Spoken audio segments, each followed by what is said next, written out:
Bismillahirrahmanirrahim. Assalamualaikum warahmatullahi wabarakatuh.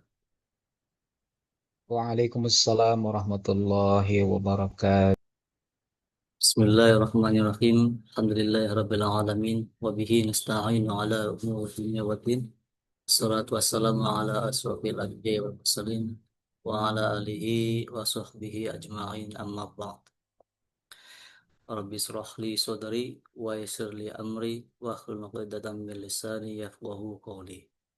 Allahumma salli ala Sayyidina Muhammad wa ala ali Sayyidina Muhammad kama sallaita ala Sayyidina Ibrahim wa ala ali Sayyidina Ibrahim wa barik ala Sayyidina Muhammad wa ala ali Sayyidina Muhammad kama barakta ala Sayyidina Ibrahim wa ala ali Sayyidina Ibrahim fil alamin.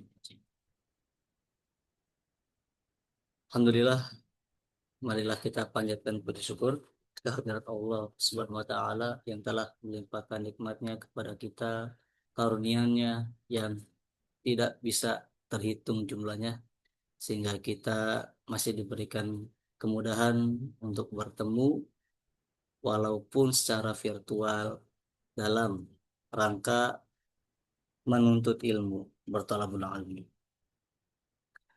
Kemudian yang kedua, salawat serta salam semoga selalu tercurahkan kepada junjungan kita Nabi Muhammad Shallallahu Alaihi Wasallam, pada keluarganya, sahabatnya, dan semoga kita selaku umatnya diberikan kemudahan untuk mendapatkan syafaat melalui beliau kelak. Amin. Amin ya rabbal alamin.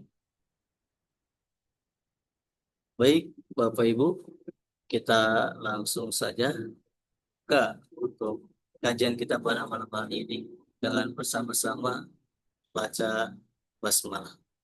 Bismillahirrahmanirrahim. Rahmanirrahim. Yang sama-sama kita hormati, kita muliakan guru kita, Pak Bapak Ustadz Yandi Haryandi, yang pada kesempatan kali ini akan membawakan materi yang luar biasa, yaitu tentang keberkahan, istighfar, dan sholawat. Untuk apa? Untuk kebahagiaan kita di dunia dan di akhirat. Baik, Bapak Ibu yang kami hormati, semoga kita selalu dalam lindungan Allah SWT. Semoga dimudahkan juga dalam kurang lebih 1 jam ke depan kita akan coba belajar bersama-sama tentang apa sih keberkahan istighfar, itu kan? Apa sih keutamaan dari sholawat yang harus kita biasakan gitu kan dalam kehidupan sehari-hari. Entah itu dalam kegiatan waktu luang mungkin, atau mungkin waktu sempit kita menyempatkan setidaknya untuk beristighfar dan bersolawat kepada baginda Nabi Muhammad. Karena nanti insya Allah apa yang kita lakukan, apa yang kita baca, beristighfar, bersolawat, itu akan balik lagi nanti ke kita seperti itu. Baik, Bapak Ibu yang kami hormati, kita langsung saja untuk pemaparan materinya kepada guru kita, Bapak Ustadz Yandi Haryandi. Untuk pemaparan materinya kami persilahkan. Baik, terima kasih kepada moderator Mas Adib. Assalamualaikum warahmatullahi wabarakatuh. Waalaikumsalam warahmatullahi wabarakatuh. Alhamdulillahirabbil alamin wa bihi nasta'inu ala umur dunya waddin. Wassalatu wassalamu ala asyrafil anbiya'i wal mursalin wa alihi wa sahbihi ajma'in. ومن تبعه بإحسان إلى يوم الدين أما بعد. وقال الله تعالى في القرآن الكريم أعوذ بالله من الشيطان الرجيم بسم الله الرحمن الرحيم وسارعوا إلى مغفرة من ربكم وجنة عرضها السماوات والأرض أعدت للمتقين. وقال الله تعالى أيضا إنها لا يصلون على Ya ayyuhalladzina amanu sallu alaihi wasallimu taslima. Sadaqallahul azim. Para bapak dan para ibu, para jamaah virtual ya, Rumah Hijrah yang kami hormati, hadani Allah wa iyyakum ajmain. Semoga Allah berikan petunjuk ataupun hidayah kepada kita untuk senantiasa bisa istiqomah di dalam jalannya, ya, jalan yang diridhoi oleh Allah Subhanahu wa taala. Salah satunya adalah diberikan keistiqomahan untuk senantiasa mau meniti jalan-jalan yang padanya terdapat ilmu. Karena kata Nabi Shallallahu Alaihi Wasallam, "Man salaka yaltamisu fihi ilman, sahalallahu lahu tariqan ilal jannah." Yang jalan yang pada jalan itu ada ilmu, maka Allah akan permudah baginya jalannya menuju surganya Allah Subhanahu wa taala. Amin ya rabbal alamin. Para bapak dan para ibu hadirin yang saya muliakan, di sini mungkin mohon maaf tidak bisa disebutkan satu persatu, kecuali mungkin yang saya hormati tim dari Yayasan Al-Qalam beserta supporter ya, ataupun yang berikan di situ kan ada support yang mungkin tetap Yayasan Al-Qalam ya. Baik, pada kesempatan ini sebagaimana yang dititipkan ya, diamanahkan kepada kami untuk bisa menyampaikan, meskipun kalau di dalam tulisan sih sederhana gitu ya. Amalannya sederhana, tetapi dampaknya itu sangat luar biasa kalau kita betul-betul mampu mengamalkan dengan istiqomah. Maka dua hal yang tadi spiritnya ada dalam Al-Quran, yang langsung Allah sendiri yang perintahkan. Yang pertama di dalam Al-Quran surah Ali Imran ayat 133 terkait untuk bersegera untuk bisa meraih ampunan Allah. Itulah istighfar. Dan yang kedua perintah untuk sallu alaihi wasallimu taslima. Bersolawat kepada Nabi Shallallahu Alaihi Wasallam dan juga menyertainya dengan salam atau solawat dan salam.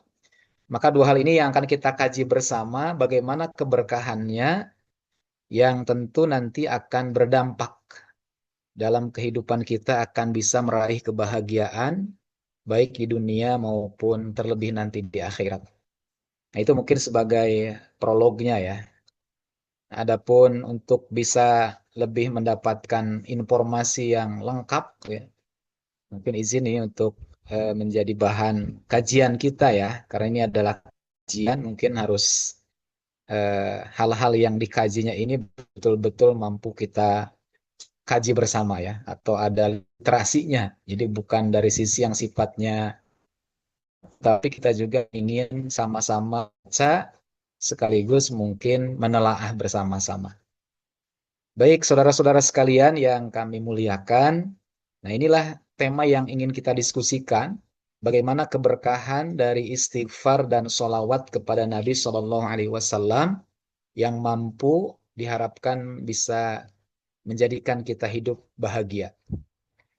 Nah, berawal dari satu bentuk muhasabah diri, bahwa dalam kehidupan kita selaku manusia tentu tidak ada di antara kita yang bebas atau tidak melakukan perbuatan yang termasuk dosa. Ya, ini menunjukkan bahwa betapa banyak dosa kita. Ya, disadari ataupun tidak, dalam sehari semalam kita pasti ya, ya ini bisa dikatakan pasti kita melakukan perbuatan dosa. Ya, cuman kan kadang-kadang kalau kita melihatnya dalam ukuran dosa besar, kita merasa jauh ya. Tapi bisa jadi ada dosa-dosa yang secara tidak disadari oleh kita, mulai dari ujung rambut kita sampai dengan telapak kaki kita itu kan semua harus ada di dalam apa yang menjadi haknya. Ya, katakanlah ketika kita yang ada di kepala saja ya, mata, haknya mata kita itu adalah melihat yang benar saja kan gitu. Tapi kan kadang-kadang kalau kita, apalagi dalam kehidupan serba digital sekarang ya, kadang-kadang mata mungkin secara tidak disadari kita terlintas yang dilihat oleh kita itu adalah bukan hak mata kita gitu. Inilah contoh sederhana yang menunjukkan bahwa kita hidup ini tidak mungkin lepas dari dosa. Ya, termasuk yang lainnya, termasuk lain-lainnya. Dari mulai lisan ketika kita berbicara bisa jadi ada dari pembicaraan yang keluar dari lisan kita itu yang katakanlah menyimpang dari nilai-nilai yang dibenarkan.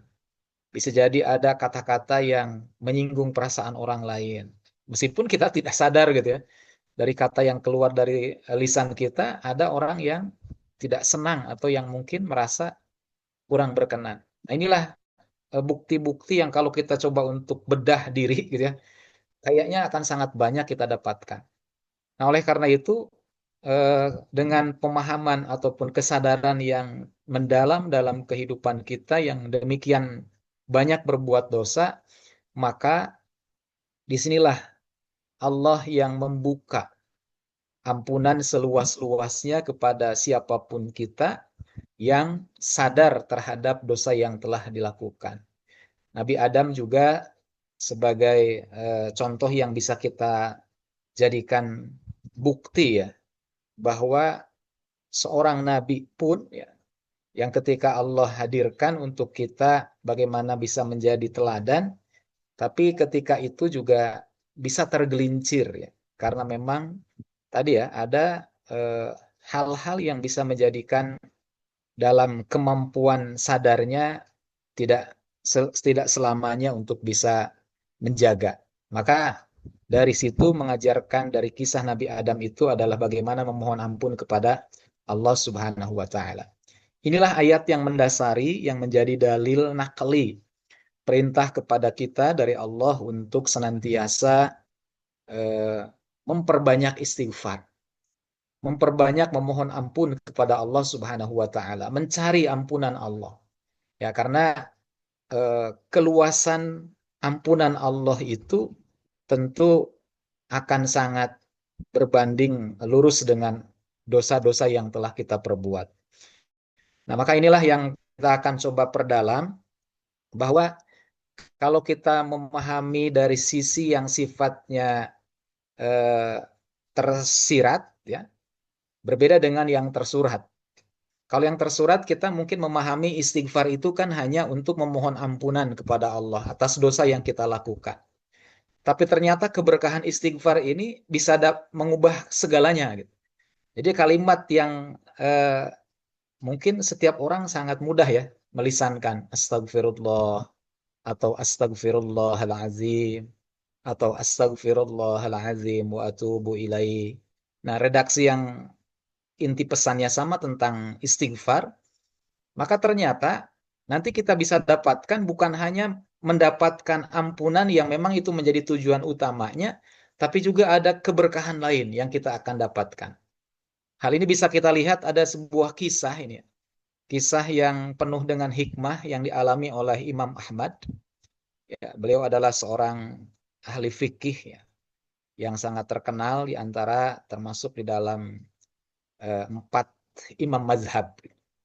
Bahwa beliau ketika dalam kisah ini diceritakan dengan penjual roti. Ya, mungkin udah pernah dengar kisahnya atau belum nih? Mas Adi pernah dengar nggak nih kisah Imam Ahmad dengan penjual roti gitu? Ya, jadi singkat kisahnya, Imam Ahmad ini eh, eh, ada dorongan yang dia pun tidak bisa mengendalikannya untuk melakukan perjalanan dari tempatnya ke negeri Irak ya. Nah, pada posisi itu dia hanya berjalan tidak tahu mau kemana untuk tujuan apa. Nah, tapi ketika itu dalam perjalanan sampai tiba di tempat Imam Hamdi ini adalah sosok sosok ulama yang terkenal di Irak. Tetapi karena di zaman itu nggak ada teknologi, ya, nggak ada media sosial, jadi tidak dikenal oleh masyarakat Irak. Padahal namanya sudah termasuk nama besar yang dikenal oleh bangsa Irak pada saat itu. Maka ketika dalam perjalanan itu sampailah ke negeri Irak, kemudian beliau sampai itu di waktu adzan Isya dan kemudian melaksanakan sholat di masjid bersama jamaah yang lain. Karena tidak tahu kalau itu adalah imam besar, ya maka sebagaimana umumnya jamaah musafir, maka dia hanya melakukan sebagaimana musafir. Maka selesainya sholat Isya berjamaah, Imam Ahmad ini karena keletihan perjalanan jauh, beliau istirahat di masjid untuk menumpang tidur. Lalu si marbot masjid itu mengusir Imam Ahmad dan kemudian tidurlah Imam Ahmad itu pindah di luar. Ternyata di luar diketahui oleh marbot juga diusir lagi. Kalau engkau tidak boleh tidur di dalam masjid, maka engkau pun tidak boleh tidur di serambi masjid.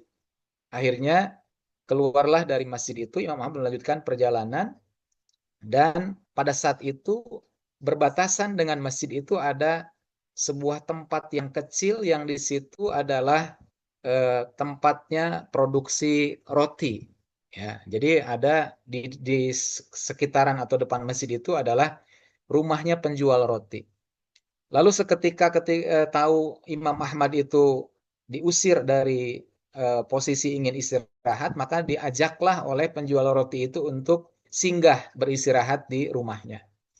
Maka pada saat di rumahnya beliau memperhatikan apa yang dilakukan oleh penjual roti itu, lalu penjual roti ini ketika ditanya oleh Imam Ahmad, beliau hanya menjawab seperlunya. Tapi ketika tidak ditanya, beliau senantiasa sedang melakukan membuat rotinya dari bahan adonan, kemudian dicetak dan kemudian dijadikan roti. Maka setiap yang dilakukannya tidak pernah berhenti, lisannya didengar oleh Imam Ahmad beristighfar. Penjual roti ini senantiasa beristighfar. Astagfirullah, astagfirullah. Jadi setiap melakukan apapun aktivitasnya tidak pernah lepas dari lisannya beristighfar. Maka kemudian setelahnya diikuti, diperhatikan, Imam Ahmad bertanya kepada penjual roti, "Eh, kenapa engkau senantiasa beristighfar? Apa yang engkau dapat dari kebiasaan beristighfar itu?" Maka kemudian singkat ceritanya, penjual roti itu mengatakan bahwa setelah ataupun dengan kebiasaan saya beristighfar setiap saat, setiap waktu, adalah semua yang diminta, yang dibutuhkan, yang diinginkannya kepada Allah itu kemudian Allah senantiasa kabulkan. Allah senantiasa penuhi. Kecuali satu. Pokoknya semua permintaannya dipenuhi oleh Allah, kecuali ada satu permintaan yang belum merasa dipenuhi. Lalu ditanya, apa permintaan itu? Aku ingin bertemu dengan sosok Imam Ahmad bin Hambal. Sosok yang diinginkan, yang tadi sudah di bangsa Arab itu ulama, keulamaannya sebagai ulama besar. Maka karena tadinya tidak kenal ya, karena ini tadi ya, tapi tidak kenal orangnya yang mana ya. Zaman itu kan cerita lain sebagaimana zaman Nabi.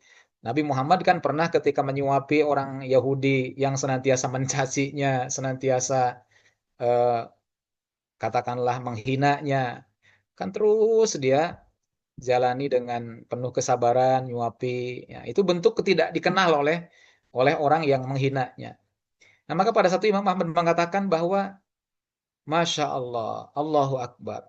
Ternyata ini yang menyebabkan saya sampai perjalanan jauh ini ditempuh hanya karena doa engkau yang menghendaki untuk bisa bertemu dengan Imam Ahmad itu adalah aku.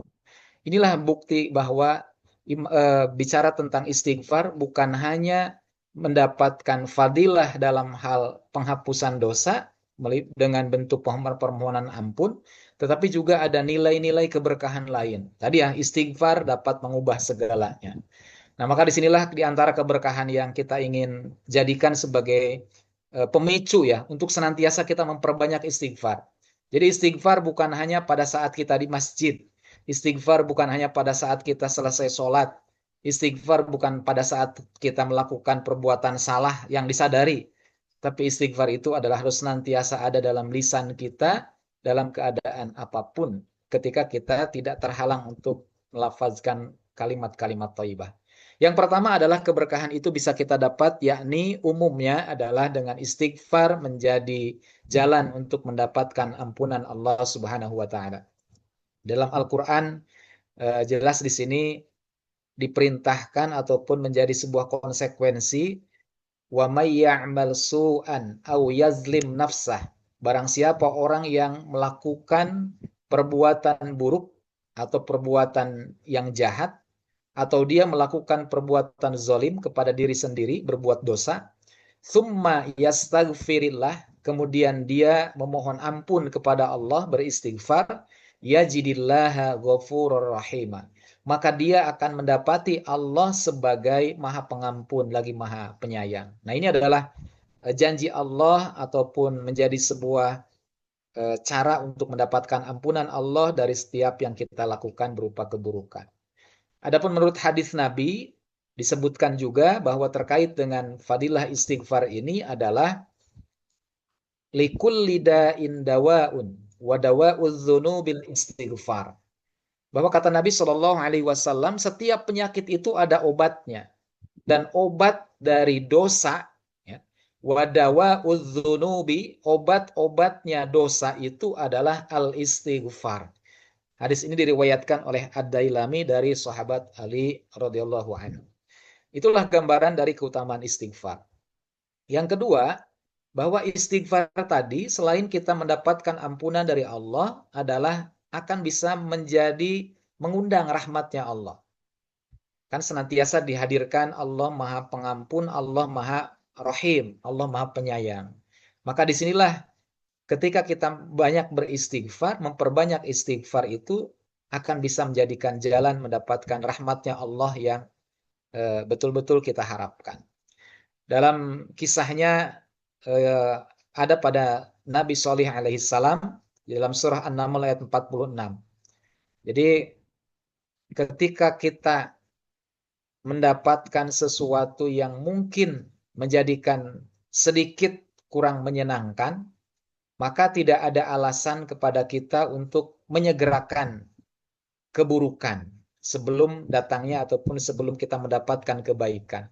Maka justru yang harus dilakukan ketika kita mungkin mendapatkan sesuatu yang kurang menyenangkan, maka mengapa kita tidak memohon ampun kepada Allah agar kita mendapatkan rahmatnya Allah.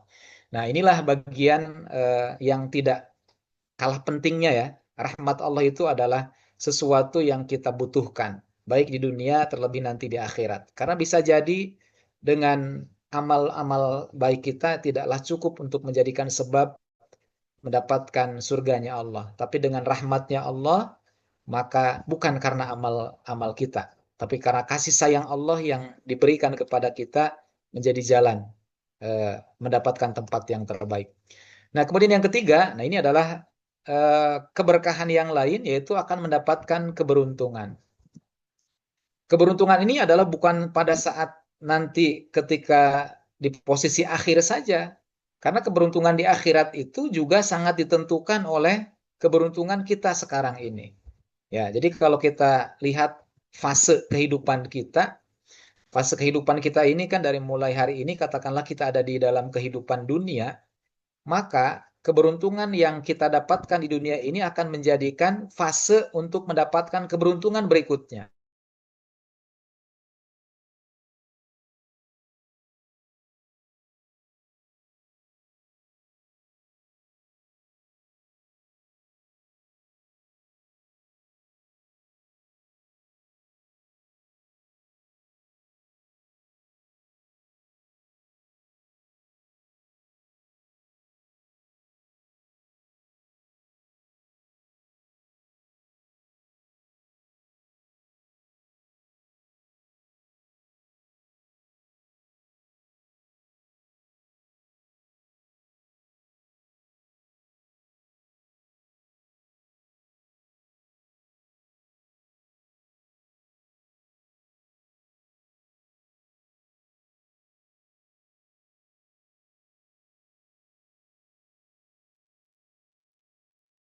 Ya, maaf nih kayaknya terpental.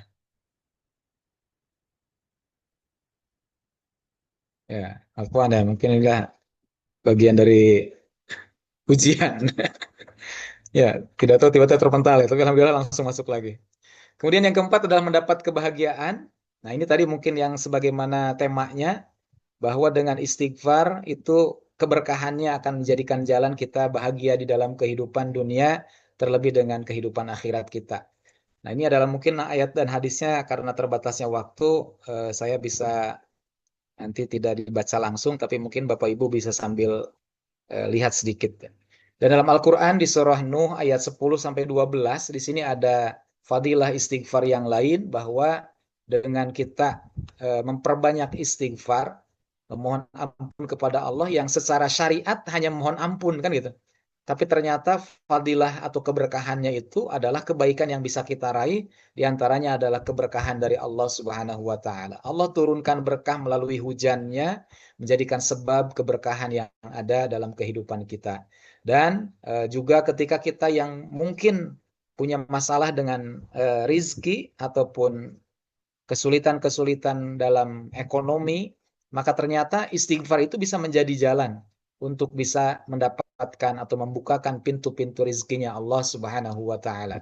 Dan bahkan ketika ada di antara eh, katakanlah pasangan yang sudah menikah yang kemudian belum Allah amanahkan dengan keturunan, maka ternyata memperbanyak istighfar itu menjadi cara untuk bisa mendapatkan keturunan. Nah, itu dalam ayatnya di surah Nuh ayat 12, di situ jelas bahwa dengan istighfar maka Allah akan membanyakkan harta dan juga anak-anak. Ya, ini ada bagian daripada fadilah ataupun keberkahan yang lain. Nah, kemudian dua hal yang lainnya adalah dikuatkan oleh Allah dalam menghadapi segala macam problematika dalam kehidupan kita. Jadi kalau kita mampu untuk mengendalikan hawa nafsu, itu kan menjadi bagian daripada kekuatan diri ya, untuk bisa menjadikan orang yang teguh ataupun kuat dalam menghadapi segala problema. Dan yang terakhir pada akhirnya akan mendapatkan jaminan dijauhkan dari azabnya Allah. Itulah di antara bagian penting yang perlu kita pahami dari bagian pertama. Ini masuk ke bagian kedua nih, karena ada dua tema nih. Ya, jadi makanya berbagi waktunya ya agak agak terbatas ya. Jadi untuk bagian kedua nih tentang solawat. Nah, tentang solawat ini juga menjadi hal yang tidak terpisahkan ya. Memang tadi ketika bicara istighfar dan solawat ini dua hal yang tidak untuk dibandingkan ya. Bukan untuk membandingkan mana yang lebih mujarab, mana yang lebih baik. Tapi memang kedua-duanya adalah istimewa. Fadilah istighfar yang tadi sudah digambarkan minimal ada 8 keberkahan yang bisa kita dapatkan baik di dunia maupun nanti di akhirat. Begitupun di dalam solawat. Ya, jadi di dalam solawat ataupun yang kita pahami adalah solawat yang dimaksud solawat kepada Nabi Shallallahu Alaihi Wasallam. Karena kalau lihat dari sisi bahasa, solawat itu artinya solat yang solat-solat gitu ya. Sebagaimana di surah Al-Mu'minun gitu ya. Itu kan Al-Mu'minun itu kan disebut di antaranya adalah walladzina hum ala solawatihim yuhafidun, adalah orang-orang yang senantiasa memelihara solat-solatnya. Nah, itu solawat itu jamak dari solat gitu. Tapi yang dimaksud solawat di sini adalah solawat kepada Nabi Muhammad SAW. Maka ini adalah amalan yang sangat dianjurkan di dalam agama kita. Dan sama seperti memperbanyak istighfar, dengan memperbanyak solawat akan bisa mendatangkan keberkahan di dalam kehidupan kita. Dan puncaknya adalah ketika nanti kita di hari kiamat, ketika itu kita membutuhkan pertolongan Allah Subhanahu wa taala yang Allah sediakan melalui jalan syafaatnya dari Nabi kita, Nabi Muhammad sallallahu alaihi wasallam. Maka perintahnya ada dalam Al-Qur'an, seperti tadi perintah istighfar dalam Al-Qur'an, dan ini ayat ini selalu dibacakan oleh setiap khotib ya. Setiap khotib Jumat itu wajib membacakan ataupun mungkin selantiasa membacakan di antara isi ataupun nasihat di dalam khutbahnya, bahwa ya ayyuhalladzina amanu sallu alaihi wasallimu taslima. Wahai orang-orang yang beriman, bersolawatlah kepada Nabi Shallallahu Alaihi Wasallam dan juga ucapkanlah salam dengan penuh penghormatan. Nah, adapun makna dari solawat yang tadi ditujukan kepada Nabi itu kan ada yang pertama Allah bersolawat, yang kedua malaikat-malaikatnya bersolawat, yang ketiga orang-orang yang beriman atau umat Islam adalah bersolawat. Maka ini tidak boleh dipahami secara sama solawatnya, makna solawatnya. Bahwa solawat Allah kepada Nabi yang dimaksud Allah Subhanahu wa Ta'ala memuji nabinya. Ya, jadi Allah melalui hadis riwayat Al-Bukhari disampaikan bahwa yang dimaksud dengan Allah bersolawat kepada Nabi adalah Allah memberikan sanjungan, Allah memberikan pujian kepada Nabi Muhammad SAW. Kemudian yang kedua maknanya adalah Allah bersolawat kepada Nabi bahwa Allah menjamin memberikan ampunan dan rahmatnya kepada Nabi SAW. Itulah Nabi yang kemudian punya sifat maksum, terbebas dari dosa. Ini menunjukkan bahwa Allah sudah menggaransi Nabi Muhammad SAW tidak ada dosa di dalam kehidupannya. Dan yang ketiga, Allah memberikan solawat kepada Nabi SAW bentuknya adalah memberikan keberkahan.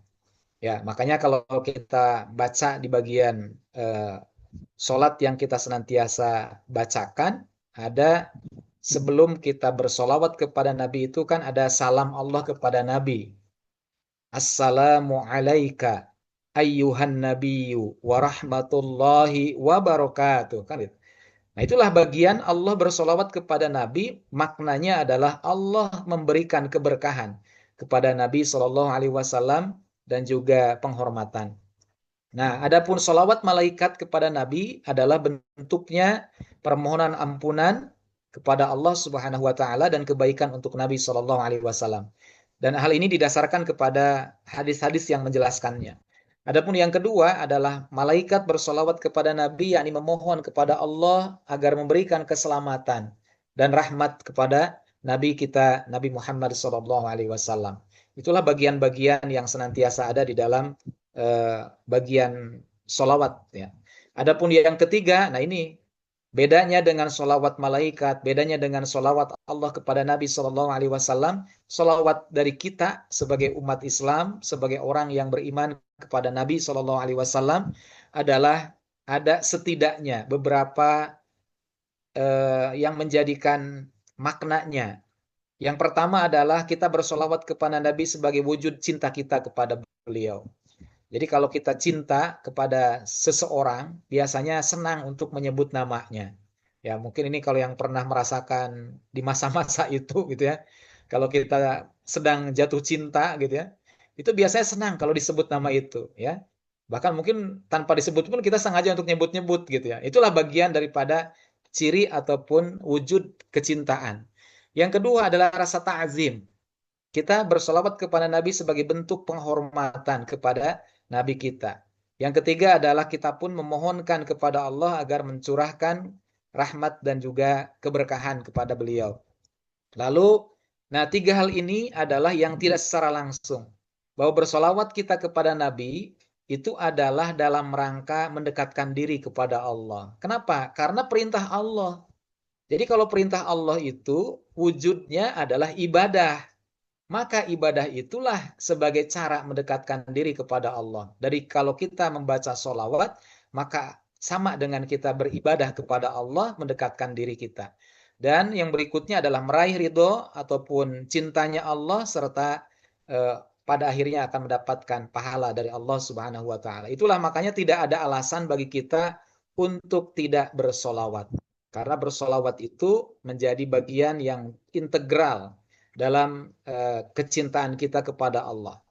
Nah, adapun di sini mungkin tidak perlu kita persoalkan. Kadang-kadang kan ada yang mungkin membedakan antara solawat dengan ada tambahan akhiran an. Kan gitu. Jadi kalau yang tidak bersolawatan bisa jadi tetap bersolawat gitu. Karena beda maknanya ketika solawatan dengan solawat. Ya, jadi kalau solawatan kan sebagai sebuah aktivitas khusus gitu yang memang dikondisikan untuk membacakan kalimat-kalimat solawat. Tapi kalau solawat ini menjadi bagian yang tidak dibatasi oleh ruang dan waktu gitu ya. Kan kalau tadi solawatan itu kan ada ruang waktunya kan. Coba aja lihat solawatan. Biasanya kan ada batas-batas, ada jadwalnya, ada waktunya. Tapi ketika solawat ini harus senantiasa hadir di dalam kehidupan kita.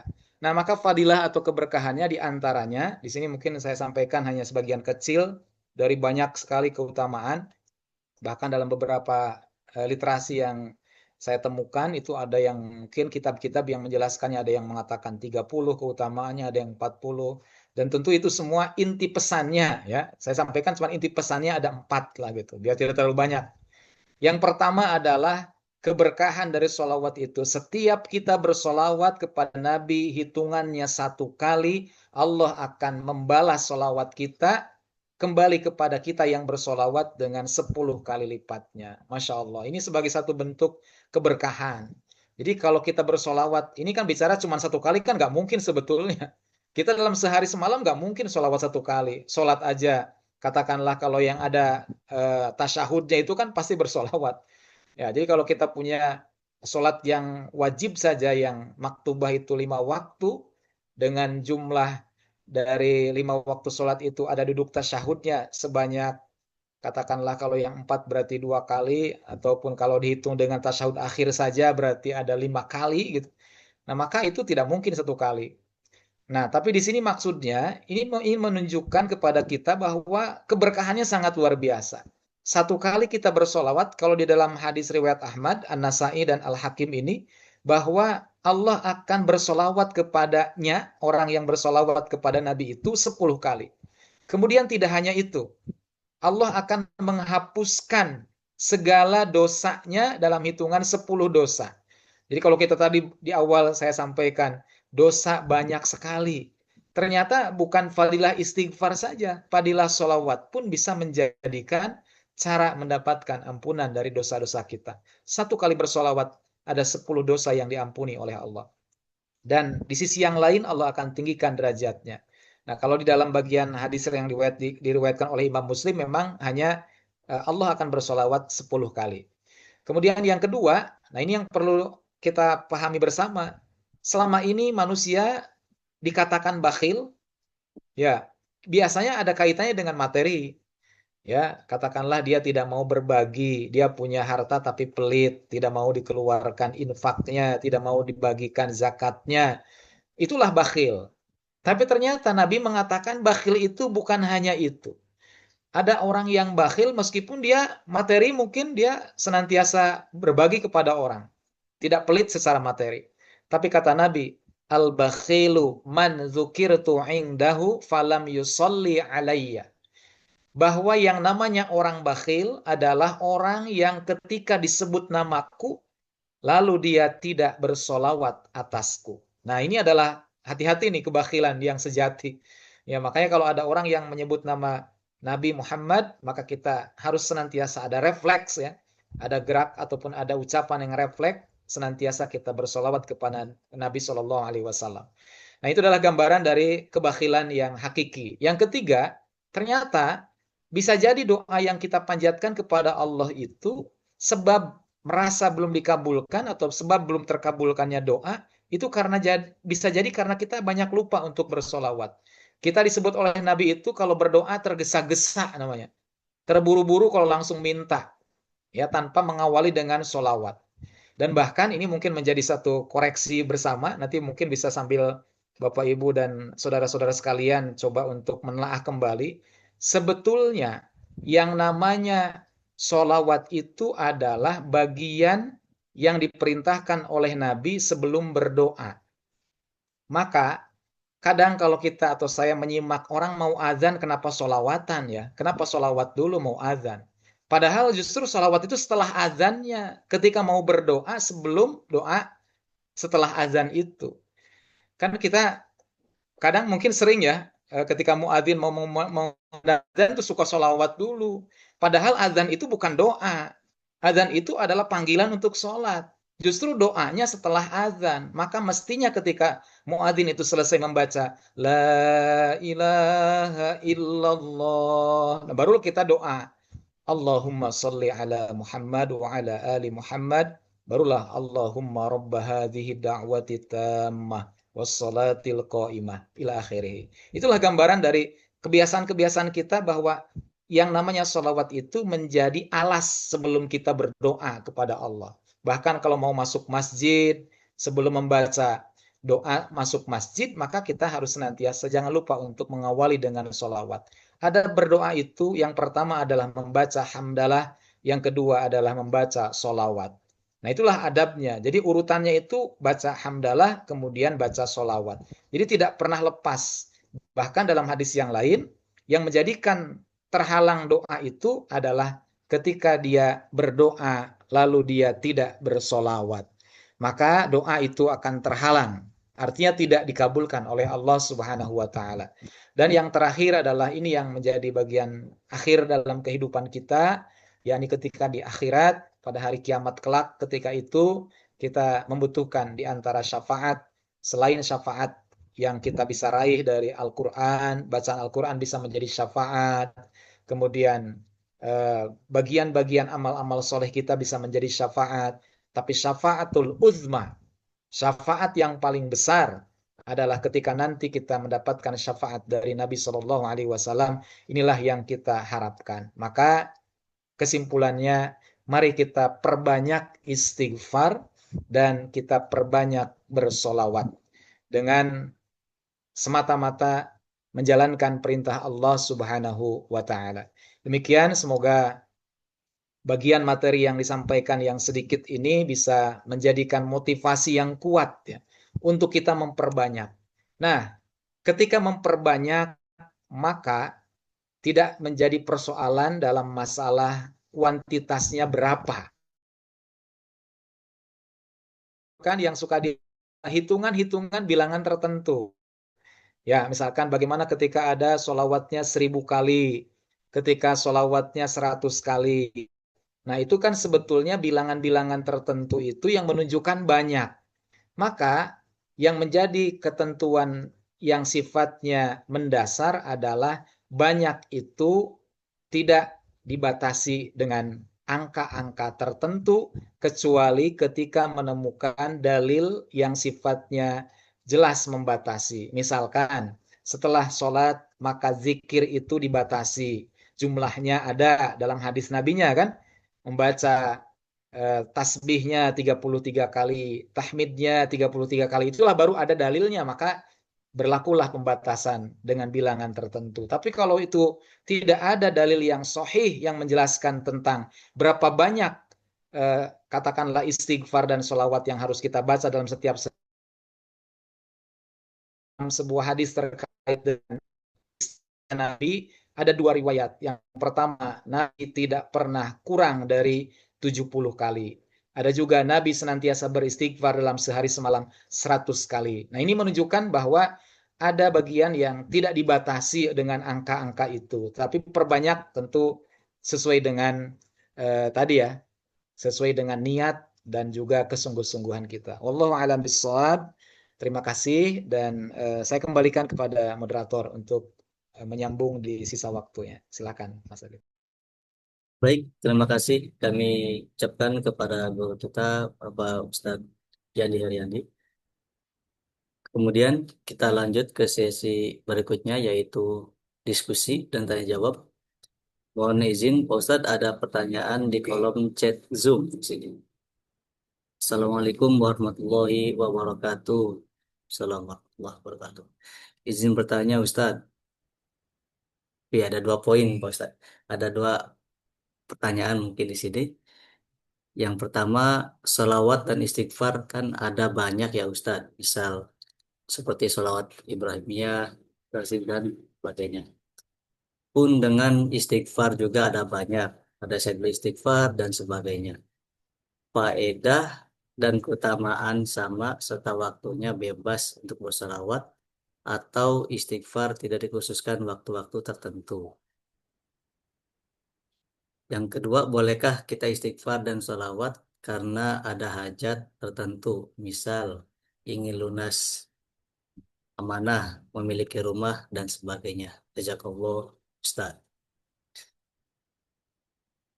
Baik, langsung ya Mas Adit ya. Masya Allah, ini luar Gimana, biasa Pak? nih, Bu. Terima kasih Bu, ini yang sudah menyumbang pertanyaan dan pertanyaan sangat luar biasa bagus ini ya. Pertama, terkait dengan sholawat dan istighfar yang versinya beragam. Jadi kita perlu membedakan mana solawat yang bersumber dari Nabi dan mana solawat yang bersumber dari ulama.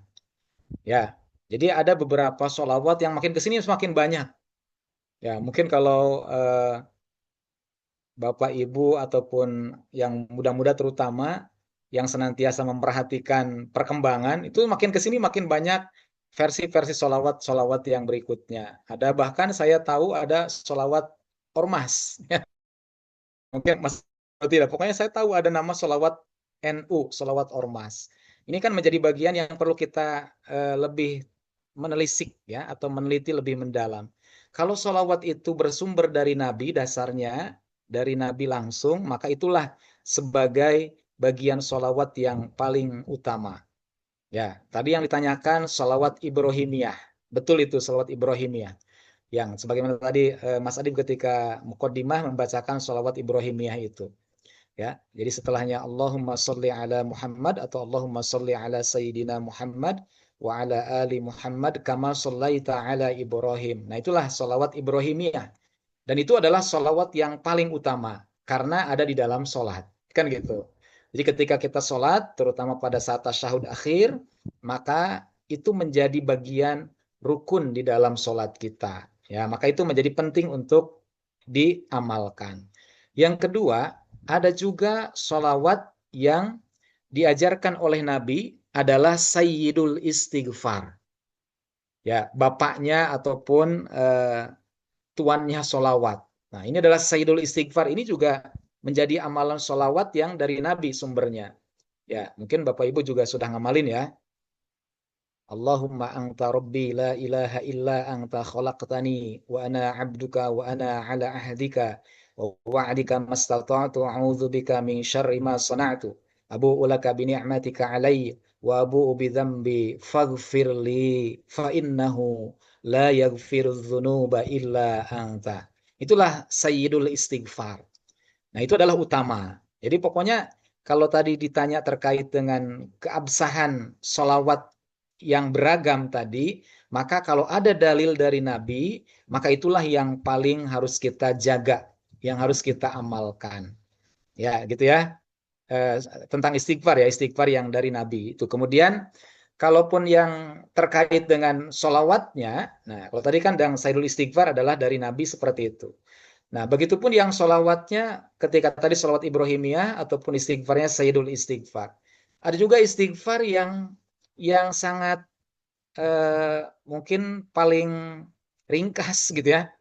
Ya, paling ringkas itu ketika setelah sholat, Nabi mengajarkan bahwa bacaan pertama setelah salam kita mengakhiri sholat, maka bacaan pertama bukan hamdalah, bukan membaca alhamdulillah, tapi justru membaca astagfirullah.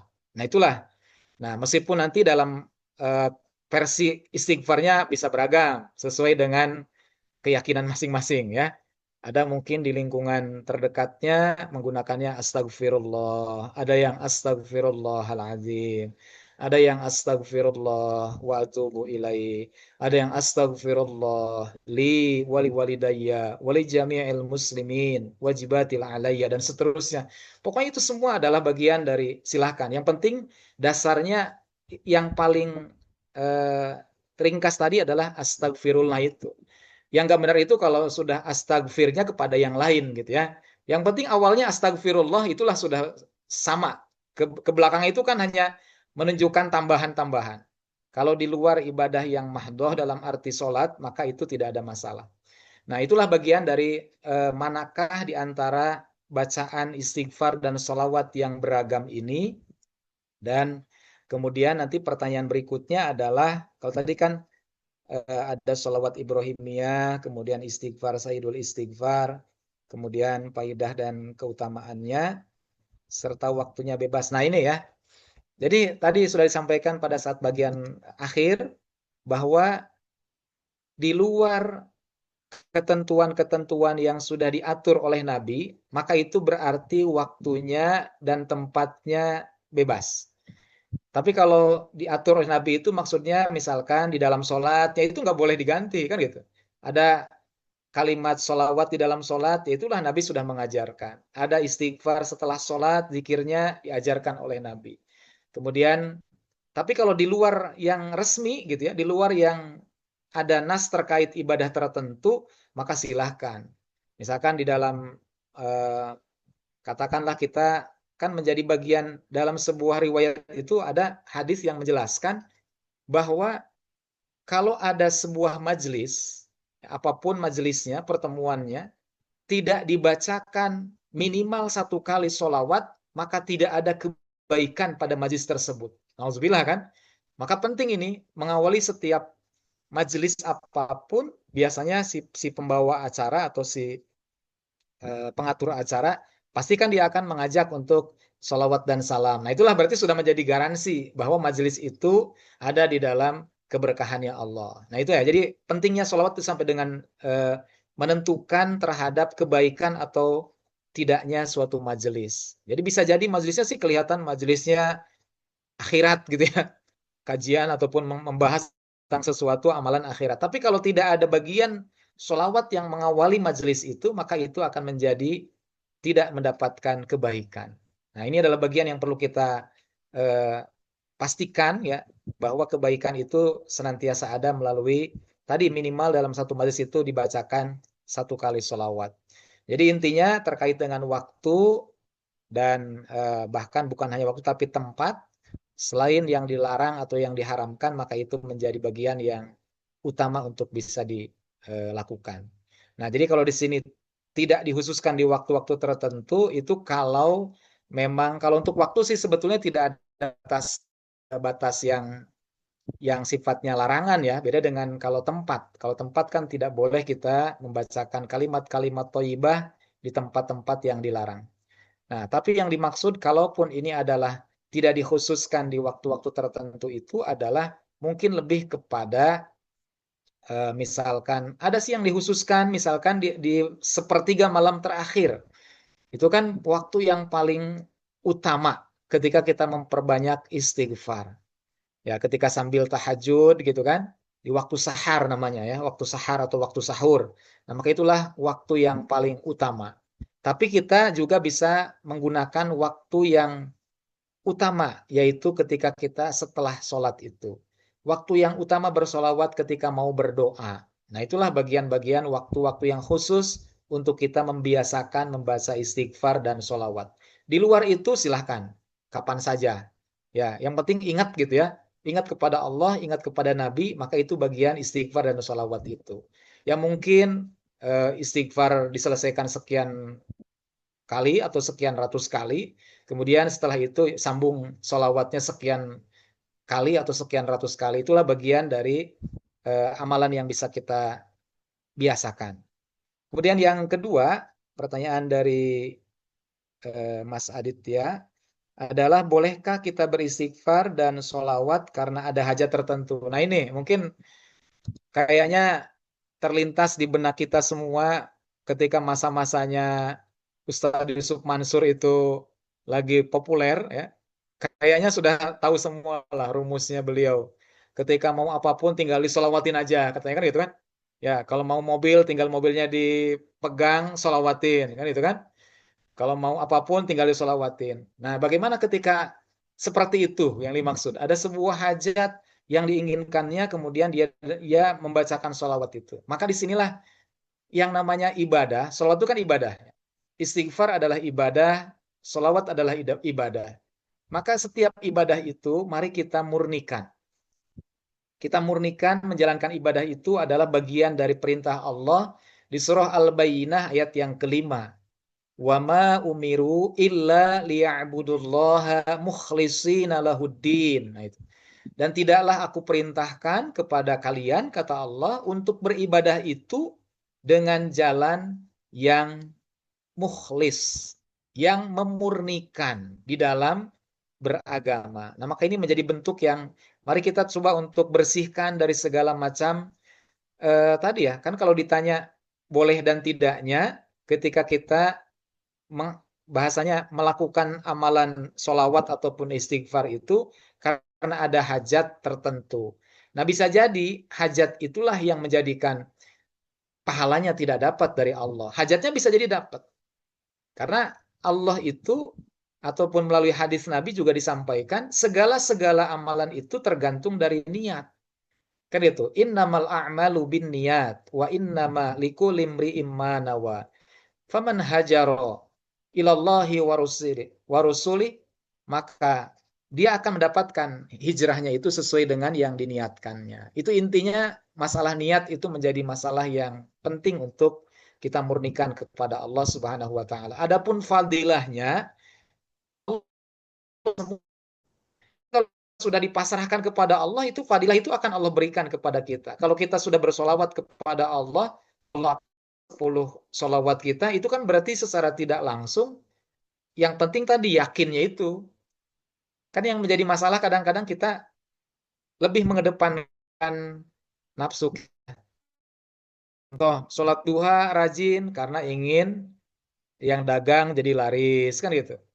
Ya, jadi dapat sih nanti padilah ataupun balasan dunianya, tapi nauzubillah kalau nanti tidak dapat pahala akhiratnya. Jadi mari kita murnikan dalam beribadah karena ibadah itu adalah akhirat orientasinya.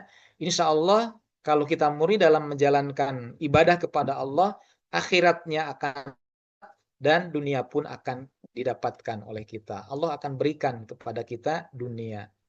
Ya, mungkin itu Pak atau Mas Adit. Jadi intinya terkait dengan itu mari kita lebih jaga kemurnian niat lah.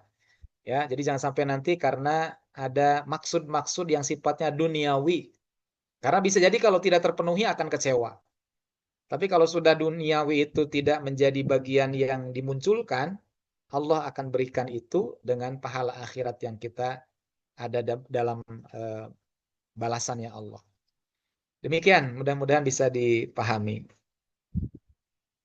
Jazakumullah khair. Baik, terima kasih Pak Ustadz. Kita lanjut ke pertanyaan berikutnya di kolom chat Zoom. Oke, insya Allah nanti untuk materi kita akan share ke grup ya Bapak Ibu setelah kajian ini selesai. Beserta juga Ya, siap. link link kajian atau mungkin link rekaman kajiannya. Barangkali ada Bapak Ibu yang masuk di pertengahan kajian nanti insya Allah bisa dilihat kembali untuk kajian kita hari ini dan sebelumnya seperti itu. Kemudian ada pertanyaan, Assalamualaikum. Ustadz izin bertanya. Assalamualaikum warahmatullahi wabarakatuh. Adakah bacaan sholawat khusus yang sangat disukai oleh Rasulullah SAW?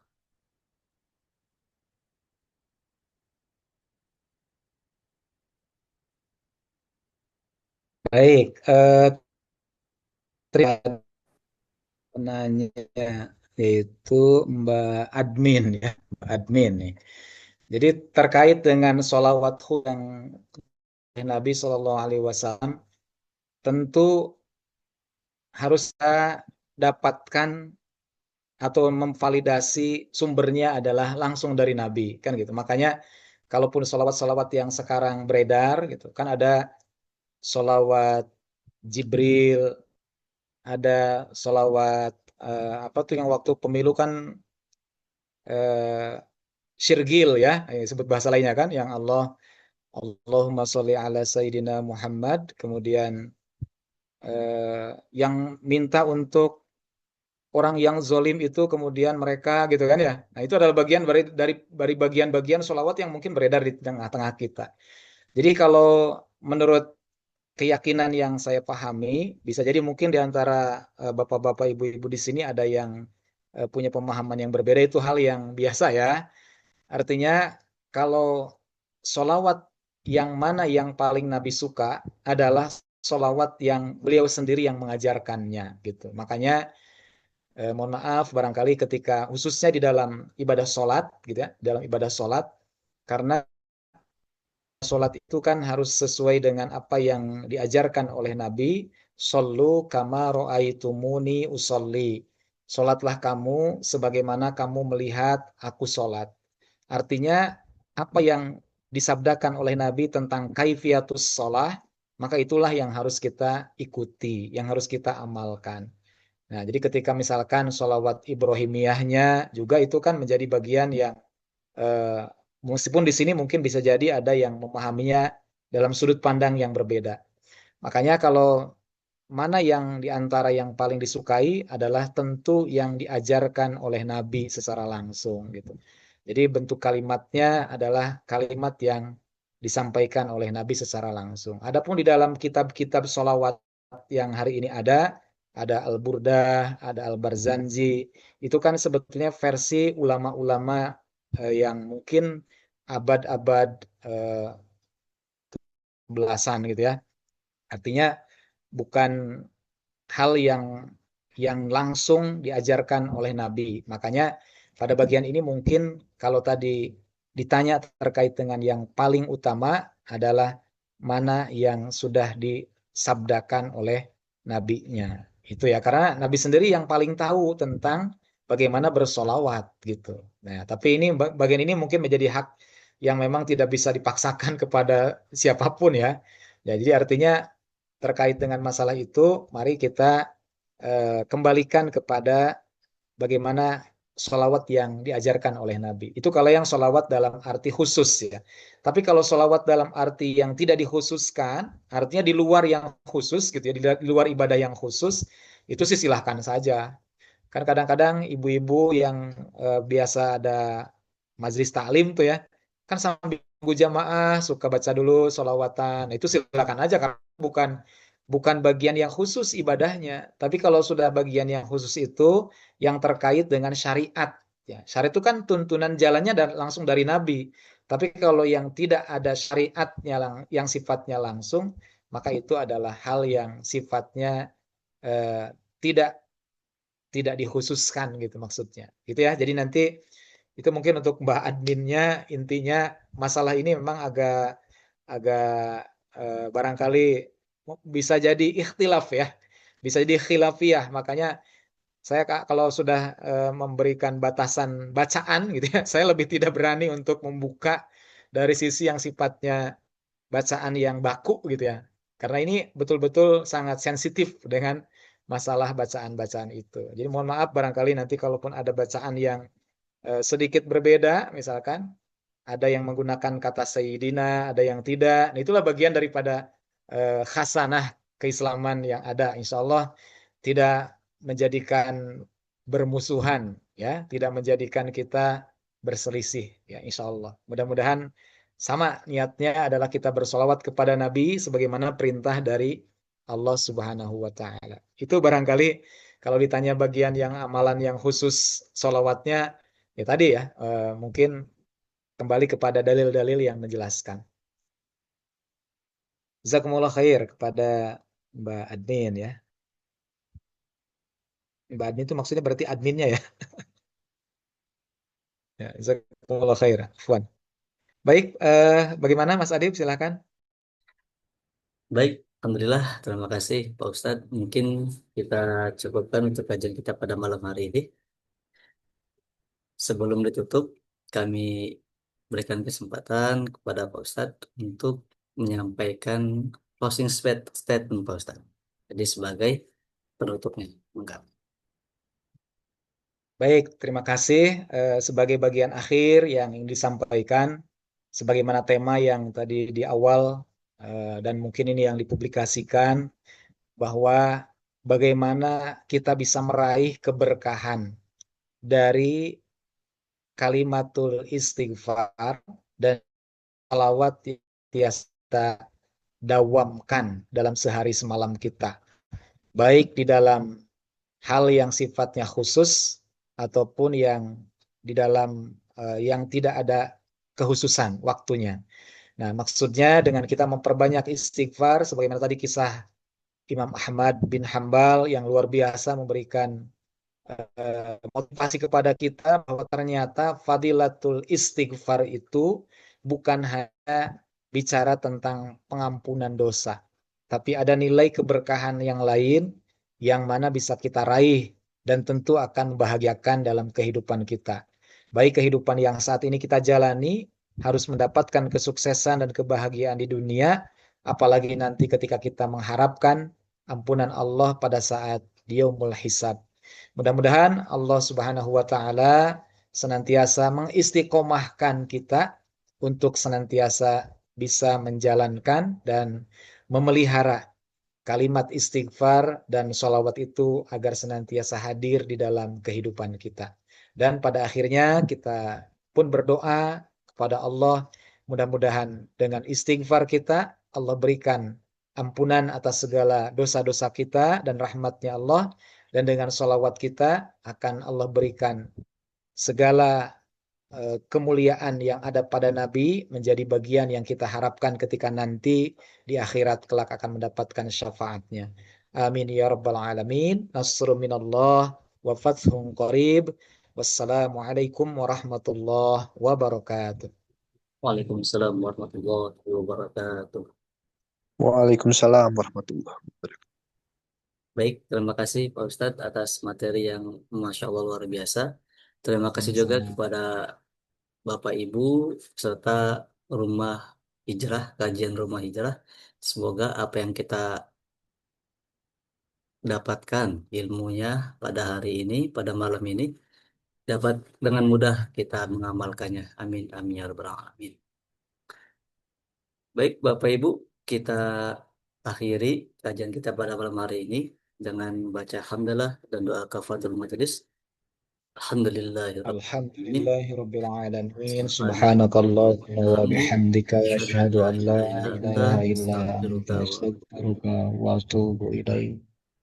terima kasih Bapak Ibu. Mohon maaf bila ada kesalahan. Sampai bertemu di kajian berikutnya. Kami akhiri. Wassalamualaikum Ya, terima warahmatullahi kasih. wabarakatuh. Waalaikumsalam warahmatullahi Waalaikumsalam wabarakatuh. warahmatullahi Terima wabarakatuh. kasih Bapak Ibu semuanya. Semoga sehat. Amin. Alhamdulillah, jazakallah Ustaz. Ya, Afwan, sama-sama jazakumullah khair.